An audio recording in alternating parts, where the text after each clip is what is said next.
के मिशन भुलायल।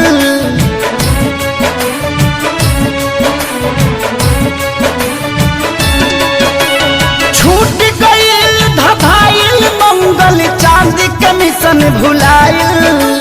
कुदरत के आगे देखा विज्ञान भी बौना हो गईल। भगवान के हाथ के कठपुतली इंसान खिलौना हो गई। भगवान के हाथ के कठपुतली इंसान खिलौना हो गई।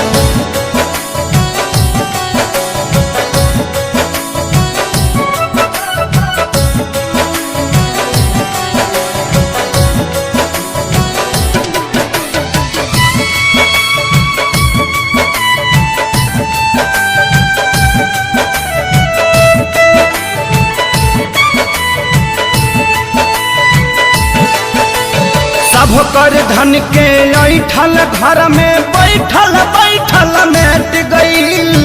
बड़का बड़का वीर भूपति के विपत्ति से जब भेंट भइल।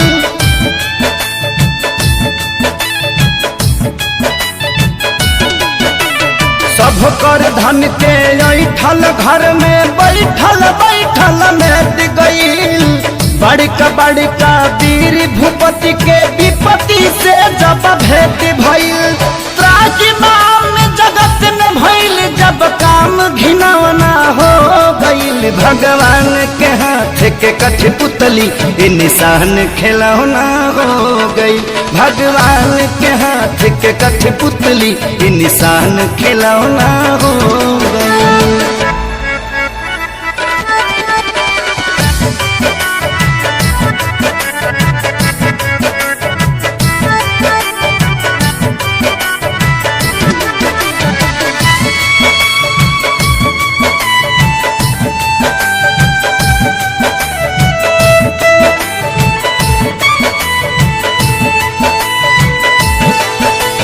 माथी पकैसन मौत नाचे देखनी जब नजार हो।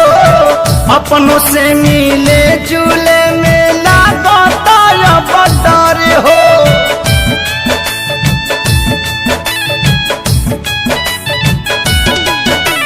माथी पकैसन महुअत नाचे देखनी जब नजार हो।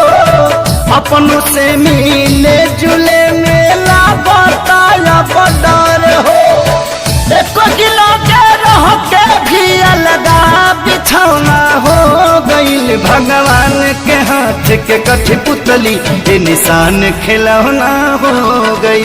भगवान के हाथ के कठपुतली इंसान खिलौना हो गई।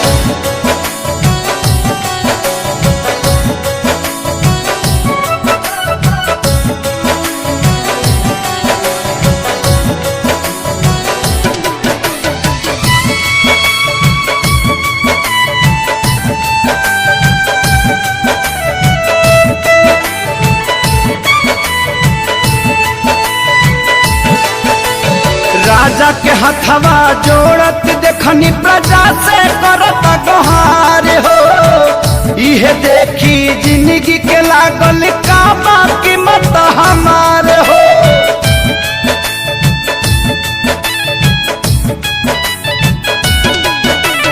राजा के हथवा जोड़त देखनी प्रजा से करत गुहार हो। इहे देखी जिंदगी के लागल का बाकी मत हमारे हो। हलचल खेसारी धनंजय पभारी एगो किरौना हो गईल। भगवान के हाथ के कठपुतली इंसान खिलौना हो गईल। भगवान के हाथ के कठपुतली इंसान खिलौना हो गईल।